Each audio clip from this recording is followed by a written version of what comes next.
Okay, so typically, hopefully everybody can see my screen. It says, welcome to today's webinar.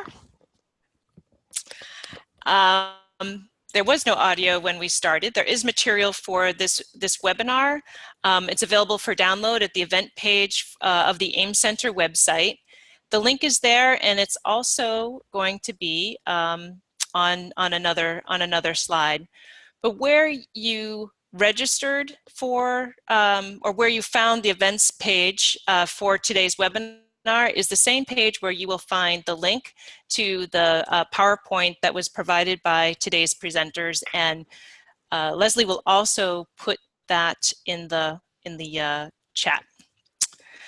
So typically you can view closed captions within Zoom. Unfortunately, today we're experiencing technical difficulty. So there is a link to the streaming captions for today that you will find in the chat pod. Again, we apologize for having to go to a plan B, but there is a plan B, so you can follow along with the chat with the captions in that streaming window. Please contribute to the conversation today by using the chat area. You can open that chat panel if you have not yet found it from the upper left corner of your Zoom window. Please choose all panelists and attendees. There is a drop down within the chat that you can choose to whom you are sending your messages to, and if it's anything but all panelists and attendees, not everybody will see your comments and your questions, and we do like this to be interactive and to make sure that everybody has an opportunity to benefit from feedback, comments, questions, and of course, if you have one particular person that you want to say hello to privately, you're certainly welcome to do that. If you're tweeting, if you are Twitter, our hashtag is AEM4all. Again, material for this webinar, it's available for download from the AEM Center website. The link is on your screen currently, and Leslie is also entering that into the chat where you can retrieve it, and that is where both the PowerPoint for today's webinar as well as the link to the recording for today will be made available within the coming week. So welcome to the topic today, which is American Printing House for the Blind. This is a webinar continuing series for our AIM State contacts and NIMAC coordinators. The NIMAC and the AIM Center have been collaborating on this series of webinars to support our AIM State contacts and NIMAC coordinators. We've had a series, originally was going to be a series of 3. We have extended that to 3 more so that we could accommodate some customized webinars from accessible media producers that are integral to making sure that students with disabilities have their print materials converted into the formats that they need in a timely manner. So today, it's a pleasure to have American Printing House for the Blind join us. We have Kate Herndon and Jane Thompson, who are going to walk us through how to use the APH for getting materials, particularly in Braille and large print, I believe. I'm going to learn a lot today too. So I'm going to stop sharing and hand it over to Jane and Kate. Great. Thanks, Cynthia. And this is Nicole. Before we get into the presentation while Kate is loading up the PowerPoint, I just wanted to note that Kate will kind of be starting us off. She's the Director of Educational Product Research. She's going to talk a little bit about the products that APH offers, and then Jane Thompson, who is the Director of Accessible Text and Textbooks, will provide us some information about the variety of accessible formats that APH produces, and also how you can obtain those materials. So I'll turn it over to Kate and we can get started. Great, thanks you guys all for being here. I'm excited to tell you a little bit, just a brief overview about products at APH. I oversee a portion of the research department. In all, there's 3 arms of the research team. There's 60 employees, or around 60 employees, and we encompass project leaders and support staff that they work with to oversee products that are in development. We have engineers, software developers, mechanical engineers, and just a whole variety of folks on our team to help us with the product development here. We put out about 35 to 40 products each year, new products each year, and overall we have around 1,500 products in our catalog. So a lot of things available, primarily focused on our mission, which is to provide products and services to people who have visual impairments. But there's a lot of overlap with a lot of our products that serve a lot of the educational needs of many students in the classroom, not just the students with visual impairment. And we'll talk a little bit more about that in a few minutes. So we provide products for education, for work, for independent living, for ages birth to 5, and for aging-related vision loss. So we cover the gamut with the products that we're developing here. We take product ideas from anyone, and over 85% of the products that we make are coming from ideas that people have sent us and not from ideas that we came up with on our own. So if you ever have ideas, you're welcome to share them with us. So we provide tools for education access in all of these different areas: core curriculum subjects, physical education, recreation, educational assessments, Braille literacy, early childhood and early literacy, multiple disabilities, career education and transition, self-determination, orientation and mobility, daily living, social skills, tools for accommodation, and visual efficiency. Cynthia, I just realized that I don't see the chat window as we're going through this. So if there are questions along the way, I'm not seeing them. Maybe just stop me and let me know. Yes, we will.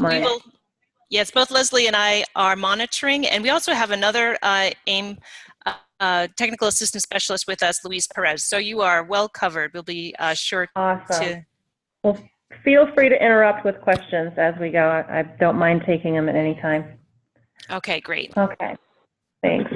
The types of materials that we're making in the research department are books, large print, and Braille, physical products, assistive technologies, software, apps for mobile technologies, and actions and skills for voice assistant devices. That one's relatively new for us, but we do have some in testing right now.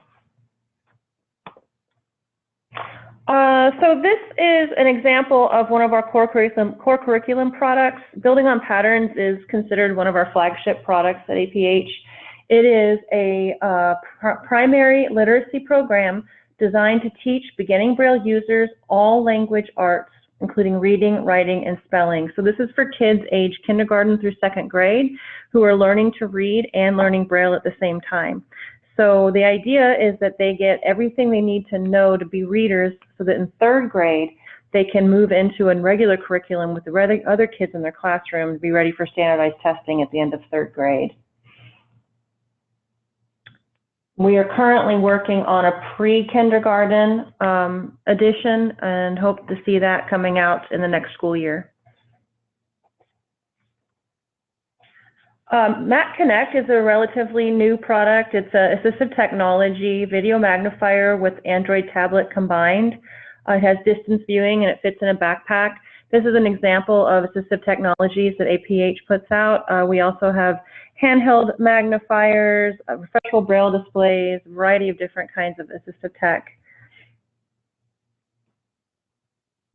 I just have a picture here of the Woodcock Johnson 4. We provide it in Braille and large print, and it's just an example of one of the educational assessments that we make available to students with visual impairment. We do some other ones. Right now we're working on the Regance, Key Math, and the RAT5. Graffiti is this picture of the graffiti, and it's attached to a TI-84 calculator. This is an example of some, blue sky research that we do here. It's a full-page graphics display, refreshable graphics display.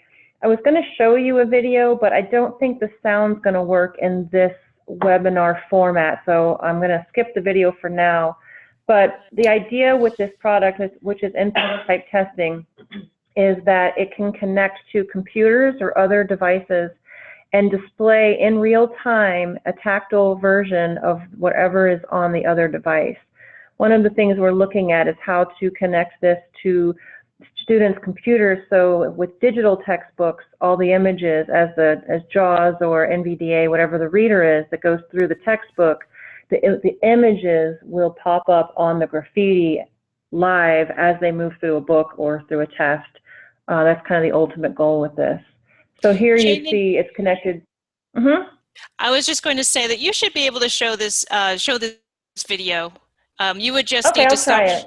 Yeah, you would just need to stop sharing your presentation and you share the media player that you'll be using to show your video. Okay, I'm just not sure how the sound's going to pick up. Usually it works. Usually it works well. Okay, awesome, great. Give it a try. I will give it a try. Let's do it.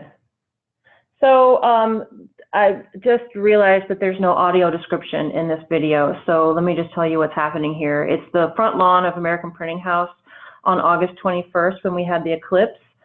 We invited the community to come and participate with us to view the eclipse, and we're right next door to the Kentucky School for the Blind, so all the kids came over also. And we had the graffiti out. We had it connected to a camera that was taking live pictures of the eclipse and presenting that on the graffiti. And about every minute to 2 minutes, it was updating what was going on to show the crescent of the sun. So that's what you'll see here, people's reactions to touching the sun. If I can figure out how to, no.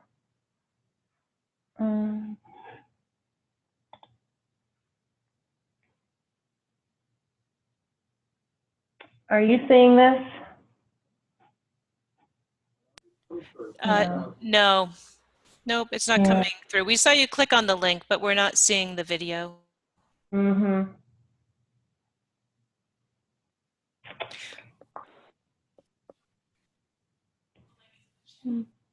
Yeah, Luis, I think Luis found the link to the chat, the link to the video, and he dropped it in the chat.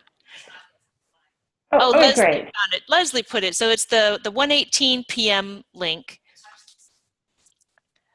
The Touch the Sun video that Leslie just dropped. It's a YouTube link, so our participants can link to that. We'll also make sure that that's available on the events page. In the meantime, we got a question about graffiti, and it's from Crystal. Can the graffiti be connected to an iPad? Not yet.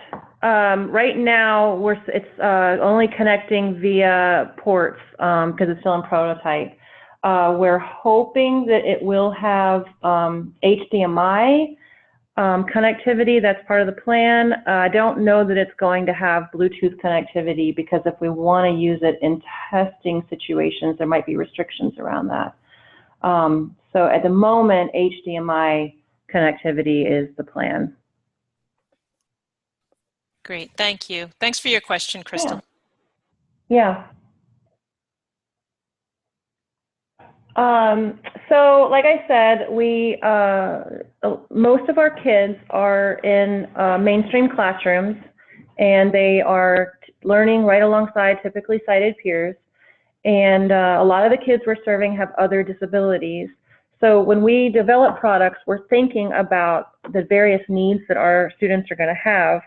And so we recognize that we need to be thinking about CVI, we need to be thinking about additional disabilities like cognitive impairment or motor skills. You might want to just define CVI. CVI is cortical or cerebral visual impairment, which means that there's no ocular impairment, there's a neurological impairment.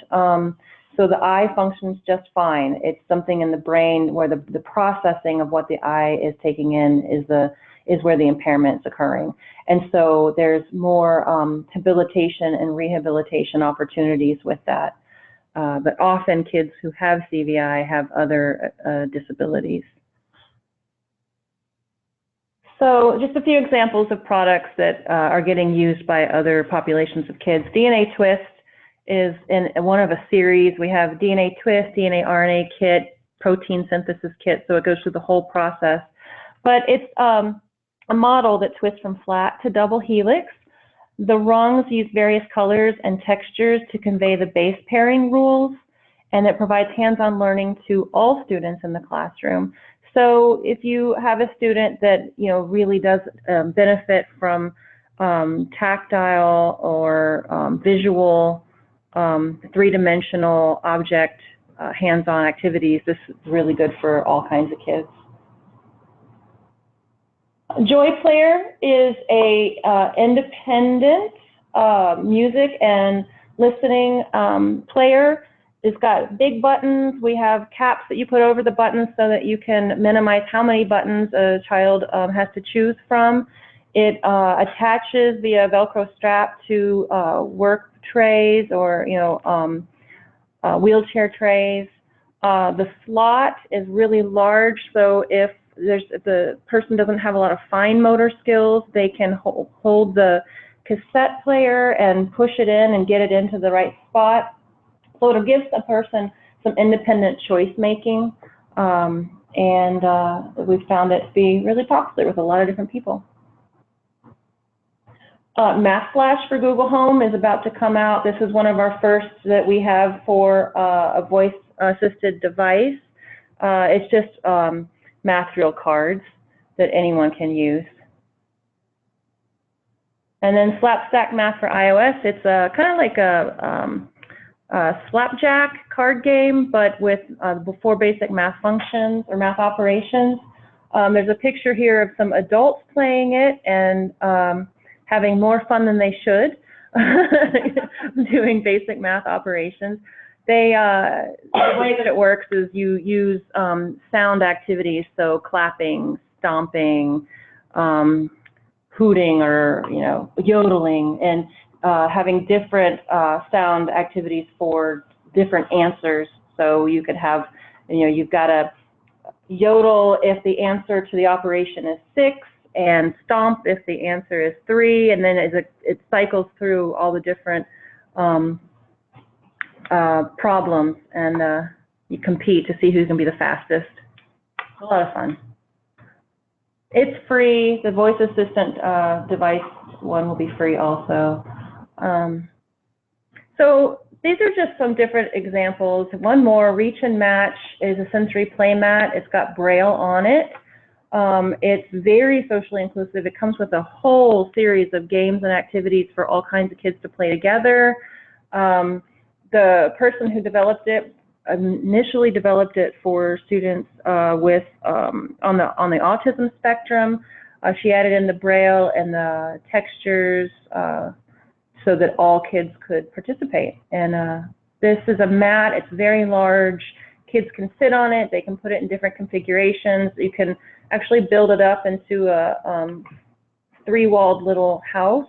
And each of the pieces that come with it have color, texture, large Braille, and a sound. So as you shake it, you get a different sound for each of the different colors and textures. So you can match sounds and textures and do a lot of matching with it.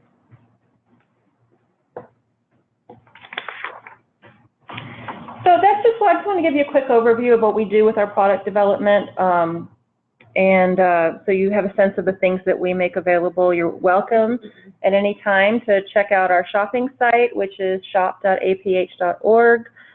You're welcome to contact me with any questions you have about products and anything we might have for particular students. Happy to help you out. My name is Kate Herndon, and my email address is kherndon, which is KHERNDON @aph.org. So with that, I'm going to hand it over to Jane, who's going to give you what you really came here for, textbook information. Oh, we just, Kate, before you go, there's a question that came in, and we can also pause if anybody else has some questions for Kate before we move on to textbooks from APH. Now would be a great time. Of course, you can ask those questions anytime between now and the end of the webinar, but consider throwing in some questions or comments about Kate's presentations and products from APH before we move on. Sarah is asking, does APH do a trial period for any of their products? We don't. We do have a lot of trainings out in the field, so just if Sarah will let me know where she is and if there's a particular product she's interested in, then the next time we have people in her town or near her town, then we can try and connect and have those products on display. Right. Well, Sarah, I can tell you is in Columbus, Ohio. I just happened to Oh, well, know that's that. not very far from us. That's right. And go ahead. Sarah, also, we field test all of our products when they're in development. So if you have students that fit the primary audience for that product, then we can add you to our field tester list, and you can be part of the field test. So if you're interested in that, let me know, and we can get you set up there. But if you'll just contact me, just email me, or let me also give you my phone number, then we can talk more about it. My phone number is 502-899-2234. Thank you. Another question, this one from Crystal. And before I say that, I just want to point out that Leslie just recorded Kate's phone number in the chat. Crystal's asking, can we share the videos and training sessions with our teachers? Oh yeah, that's fine. Fine with me. Yeah, and if there's more information you're looking for to share with teachers, we have a lot. We have a field services team that's run by Janie Blome, and that's what they do all day long is help teach teachers how to use APH products and how to work with kids as much as they need support. We have a whole series of quick tip videos, and they are on YouTube under the American Printing House for the Blind page on YouTube. There's well over 100, and each one of those is 2 to 5 minutes, just giving you a basic introduction to products. And another question, this one from Kimberly, are all of these items available with quota funds? Everything I showed you is either available with quota funds or is in development. And so while it's in development, we don't know. I don't know about graffiti because it's still a really exploratory product. But everything else that I showed you is available with quota funds or free. Great. Okay. Thank you, Kate, and thank you, attendees, for those great questions. All right. Jane, moving on with textbooks. Okay. So what I'm going to talk to you about is how to order accessible textbooks from the American Printing House for the Blind, and tell you a little bit about the different styles of textbooks that we offer.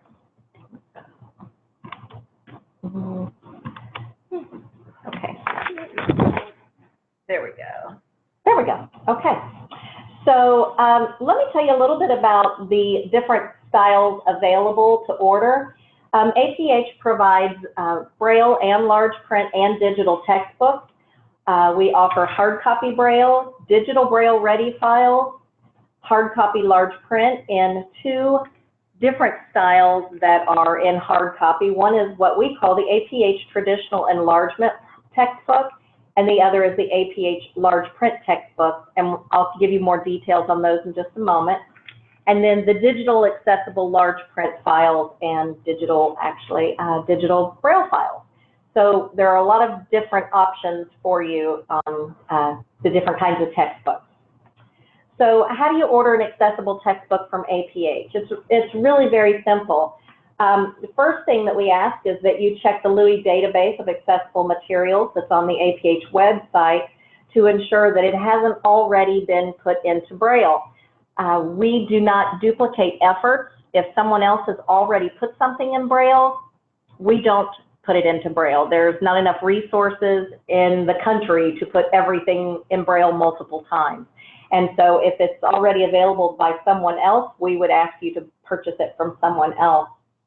Then we ask to have you check and make sure that the file is in the NIMAC, and if the NIMAC file is available, we would ask you to release that to APH so that we could use it to produce your Braille textbook.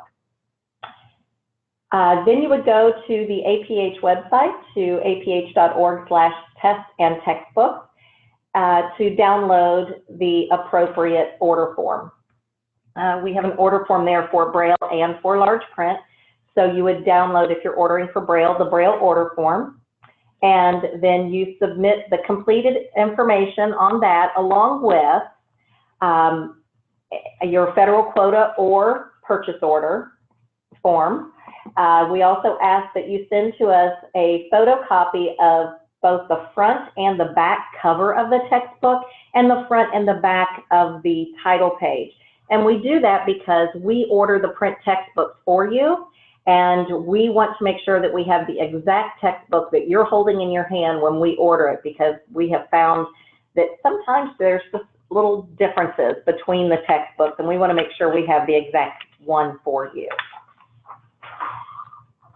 Okay, so where do you send this? Well, it's real easy. If you're ordering a Braille textbook, you're going to email your order and all your packet to brailletextbooks@aph.org. And if you're ordering large print textbooks, you submit those orders to largeprint@aph.org. And yes, people still do use a fax machine. It's quite amazing. We get a lot of faxed orders here at APH. So you can also fax your documents to us directly in our department at 502-899-2219. So when are you going to get your book? Well, that's a really great question. And what we're going to tell you is that as soon as we receive your order, you're going to get a confirmation email from us within 48 hours or sooner that says, thank you, we have received your textbook order and have begun processing it. Then within about 14 days, you will receive an estimated delivery date. And really those 14 days gives us time to order the print textbook so that we can see exactly what's in that textbook. And we can take into consideration the subject matter, the particular code that you order, the format of the book, and the complexity of the book, depending on the graphic content and what APH's capacity is at the time of the order. So for example, if you ordered a textbook in January, you would, and it was a literary textbook, literature, spelling, social studies, you could have the first few volumes within probably 3 months. If you ordered it during textbook crunch season, it might take a little longer. So we always encourage folks to send their textbook orders in early.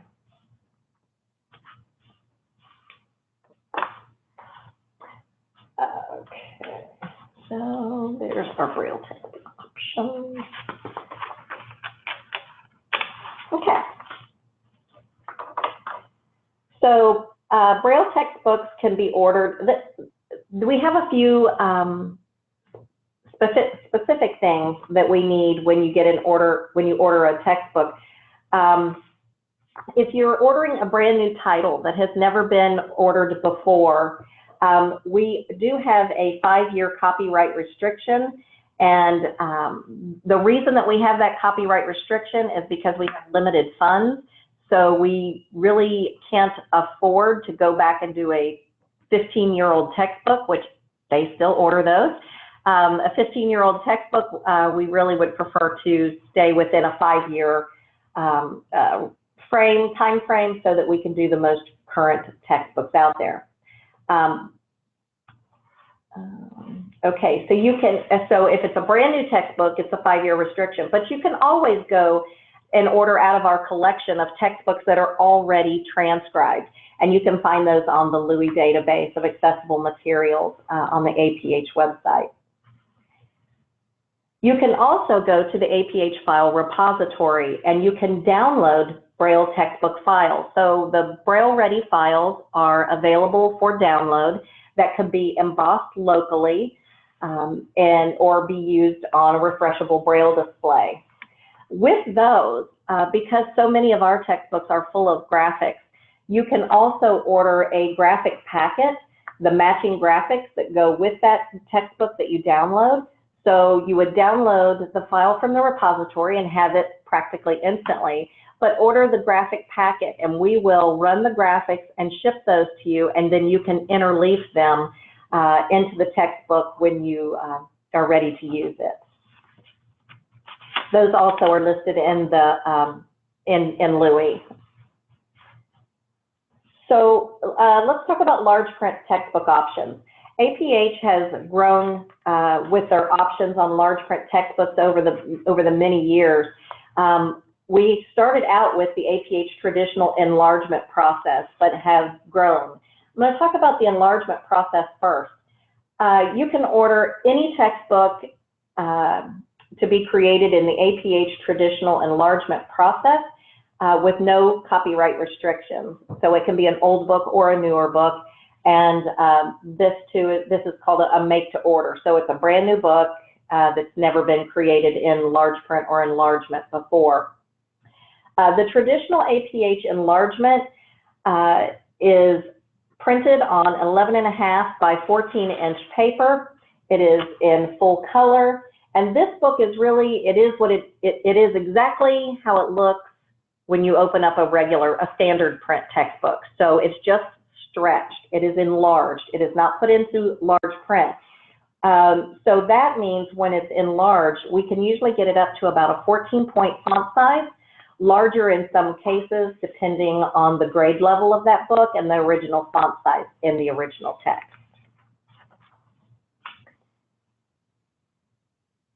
This is a picture that just shows you visually what the size difference is between our two textbook process. So the enlargement is the larger book that you see on your screen, and in front of it is the newer process, which is the APH large print process. The APH large print process is really an exciting textbook, and it is large print in standard textbook size. So students really actually prefer to carry those books around rather than the enlarged ones. But you can order this textbook title to be created in the APH large print process. It does have a 5-year copyright restriction. You can also order it either in hard copy large print, or you can order it as a digital file only. The APH large print process results a large print textbook in standard textbook size, as I mentioned, with a variety of font sizes, with a minimum of 18-point font size and in full color. 18-point font size is true large print. The other process that I mentioned, the traditional enlargement, I mentioned it's 14-point, so you can see we can stretch some as big as we can, but to get true large print, this would be the process you would require. This process takes into consideration research from APH, and it is from the APH large print guidelines for optimal readability, and it was field tested by the University of Louisville with students with low vision. The next slide is a picture of that large print, so you can see it's laid out differently. It is a single column textbook. It doesn't have a variety of columns. You will see that there are no sidebars. Sidebars are actually turned and put into the text where it belongs for consistent reading. Those sidebars are put into text boxes so that when you see the text box, you know that it is a sidebar, so that's a visual indication. It has large print page numbers as well as standard textbook page numbers. So if the student was in a classroom with sighted students and low vision students, the teacher could say turn to page 500, and if she doesn't say large print page number, they can still find that page number on this book. They can follow along easily, but they also have the large print page numbers as well if they're in a classroom with other students. This process also takes into consideration footnotes and end matter, where the footnotes are always so small. They are also an 18-point minimum, and they are put into a text box so that the student sees the image and then can tell that the footnote under it is the footnote because it is in a text box. And there is a sample of that large print process on our website if you'd like to take a look at it and download it for yourself. The digital large print options that are available from APH, many of the large print digital files in APH's file repository can be downloaded They are accessible PDFs that can be read on iPads, Kindles, desktops, desktop computers, and other devices. Many of the files also include image descriptions. Thousands and thousands and thousands of image descriptions are in our large print textbooks, which allows screen readers to get more information from their textbooks, from the textbook files that they download as well. And the last slide I have is just showing the APH large print textbook on an iPad. What, as a low vision person myself, what I really appreciate about the digital files is that the images, I can use the zoom feature on my iPad and really look at the images very clearly, and that's really exciting for me. So APH textbooks can be ordered in hard copy or in digital. They can be ordered in Braille or large print or digital, and we can get these orders to you all in a timely manner. Our goal always is to deliver quality textbooks in a timely manner, and that always depends on receiving timely orders from people. So if you have any other questions about textbooks, I'm happy to answer those. Great. Well, thanks so much, Jane. And I just also wanted to kind of wrap up by letting folks know that if you have any questions, there was a question earlier on about quota funds and products, for example, and I wanted to be sure that everybody knew that, you know, APH is kind of a special institution in terms of the way that it's funded through the federal government, and if you have in your student population that you serve directly, if you have students who are blind or visually impaired, you'll want to be sure that you're connected with the ex officio trustee of APH for your state, because those are the folks who manage the quota funds for your state. They can help you out if you have any questions about making a student eligible to be able to order materials on behalf of that student using quota funds. So that directory, I've included the link in the PowerPoint, and it's on the APH website. So thank you.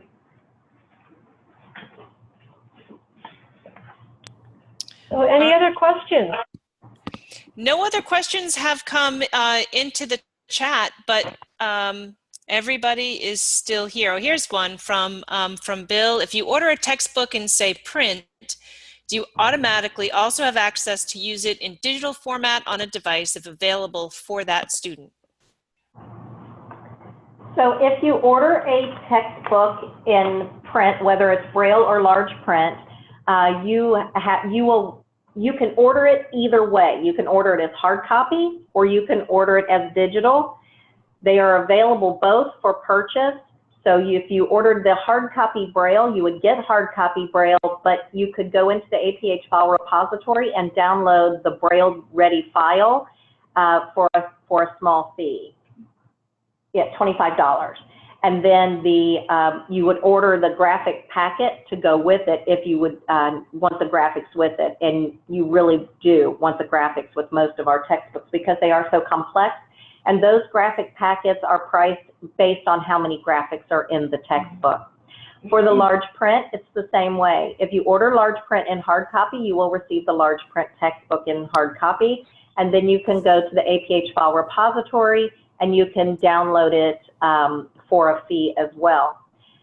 Or you can just order the digital copy and download it when it's available. And Crystal has a follow-up question on that. She's asking if those fees can be paid with quota funds. Absolutely. All textbooks can be paid for with quota funds or with purchase orders. And just for clarification, when you order an embossed Braille textbook, the tactographics automatically come with that. It's just that you would purchase those separately if you were to get the digital file, because the BRF file, if you get the BRF file for the APH Braille textbook from the file repository, obviously that is just the text and not the images, but not the graphics. So, but if you actually order the embossed Braille, then all of those tactiles are automatically included.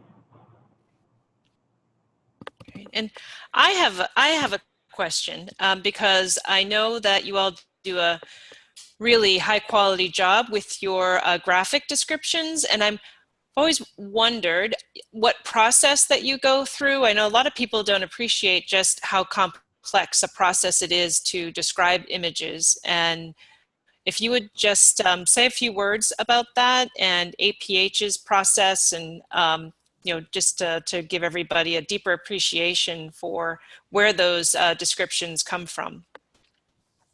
Okay. Well, there are not a great deal of guidelines on writing image descriptions, especially when we're talking about math and science, but APH has created kind of within our department some guidelines on how we write the image descriptions. They are written by staff who have education that runs the gamut from every subject matter that we do, and we are very careful not to give any answers to any questions that are in surrounding information of the image. So every image not only is described, but we read all of the text around that image to make sure that we are not giving away any answers and that we are clearly describing what is in the picture and not giving any personal feelings about what are in the picture. Rachel writes, I would definitely attend a webinar on graphic image descriptions, and I agree. I don't know if you all would be interested in doing that, but I think that it is an area that hasn't been explored enough by those of us who know how complex it is to develop image descriptions and have some experience. But I think that increasingly, when we are trying to educate all content creators, whether it's a developer, a publisher, or a teacher in a classroom who's developing their materials, just some of those best practices around describing images would be a great contribution if APH would be interested in doing that. I agree with Rachel. I couldn't agree more. It's been a very long time since anything like that's been done, and we'll definitely take that into consideration. You're right about the complexity of the images, because if you're talking about a high school, very complex, perhaps world math or math or science, it is very difficult, and sometimes it takes 2 or 3 people to look at it, review it, and quality control it. And that's how all of our images are written. We write them with 2 reviews. We have a person who writes it, we have a person that reviews it, and then we have a third person that quality controls it and makes sure. So it is a process. Mm-hmm. And do you have somebody who's blind or has low vision read the description and then explain to you what they think that image is conveying? That's part of our quality control process. We don't do that on every single one, but we definitely do it on every book and spot check through the book. So as a low vision person myself, I'm often the person that does that. And then for those image descriptions that are used with screen readers, we do have a person on staff who reviews our image descriptions and our textbooks in general to make sure that we stay consistent and high quality. Okay, thank you very much. A couple of other comments came in while we were while you were just addressing that question. One from Crystal, just supplemental comment. She said, describing images, the importance of it, especially with online learning and using alt text. We know that that's a great context and setting for which image descriptions are really important. Leslie here at CAST, our operations coordinator, says that she's been writing image descriptions since I started at CAST over 21 years ago, and I still feel like they could use some work. And I think that we all feel that way about image descriptions. It never ends. We agree. Oh, and Luis, he just put in the chat a link to the accessible media guidelines that you all put out. So thanks, Luis, for doing that. We are about 8 ahead of the hour.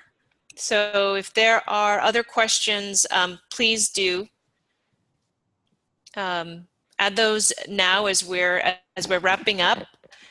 Leslie just added APH's contact information, telephone number, 800-223-1839, email address info@aph.org, and website URL is aph.org.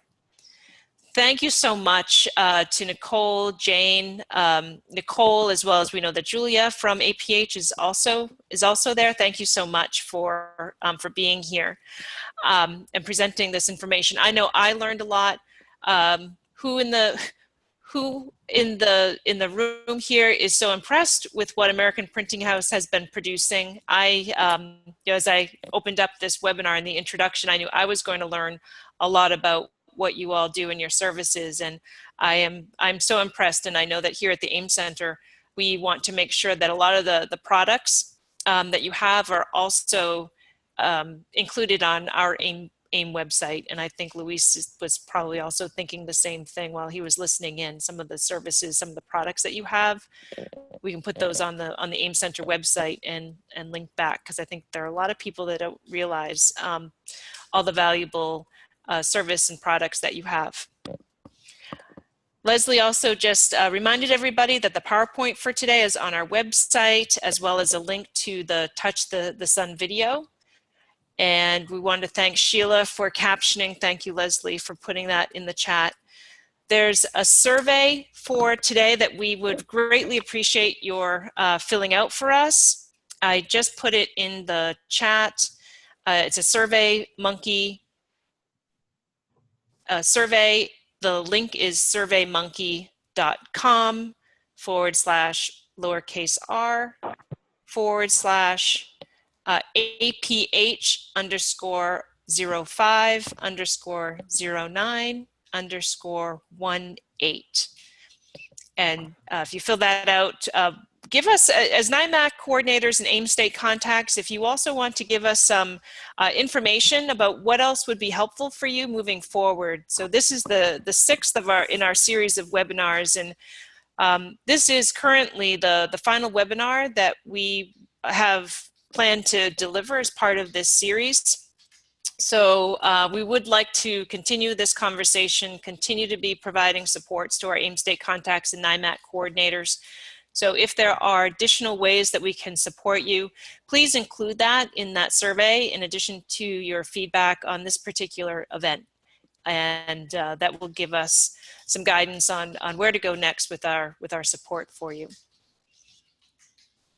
So I will leave it to Nicole, Jane, Nicole to say some final words about APH and your services, and we'll end the recording and close out. Thank you. Great. Well, Kate, Jane, do you have any final words of wisdom to share? No, just please visit our website. The website has links for, of course, all of the products and the accessible test and textbook department that gives you examples and guidelines and specifications that we work really hard to provide for free for everybody to use. So, and just visit our website. Thanks for so much being on the webinar today. And the only thing that I would add is that if you are not familiar with the variety of APH products, you're also welcome if you send an email to info@aph.org. The customer service department would be happy to send you a catalog so that you can check it out that way. Some folks prefer to look at things online, but others like the old-fashioned way of paging through. So either option is available to you. So, if I could just add, because Jane referenced several times the Louis database, and so I'll just mention the URL for that is louis.aph.org. Okay. Just going to say, if any of you are close by, like as close as Columbus, Ohio, stop in and visit us and get the full tour. We have Stevie Wonder's piano. Helen Keller's Bible. Great. We have a great museum. Great. We have a great museum. Great. Come and visit. Well, thanks so much, Cynthia. We really appreciate giving APH the opportunity to talk a little bit about the products and and the books. And yeah, just everybody feel free to get in touch if we can be of any help to you. Thank you. Really grateful for everything that you shared today. I'm going to close out the recording and thank everybody again for coming, and just a reminder to please complete the evaluation and give us some feedback on what else we can do to support you. Have a great day. Great. Thanks so much. Bye-bye.